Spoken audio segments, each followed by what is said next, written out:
છું બા. આવતું વર્ષ બહુ સારું છે. કઠોળનું વાવેતર જાજુ કરવું બા. કેમ કે ઝાર કરતા કપાસના ભાવ વધારે રહેશે, કપાસ કરતા તલના ભાવ વધારે રહેશે અને તલ કરતા કઠોળના ભાવ વધારે રહેશે બા. આ જગતમાં 4 જાતના સુખ છે બા. પહેલું સુખ શરીરનું, બીજું દૂધ ને દીકરા, ત્રીજું સલ્તનત નારી અને ચોથું કોઠીએ ઝાર રહેશે બા. કેટલા દીકરા છે બા? મોટો દીકરો તમારી સેવા સાકરી કરશે, સંસ્કારી છે. નાનો દીકરો ભણવા નહીં જાય પણ અવેડાના ડાટા કાઢશે બા. પછી કહેતા નહીં ચુંદડિયા બામણ બોયલા નહીં.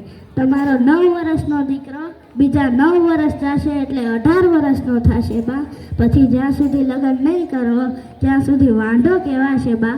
પછી કહેતા નહીં ચુંદડિયા બ્રાહ્મણ બોયલા નહીં. દાણા લેતો નથી, પૈસાને અડતો નથી.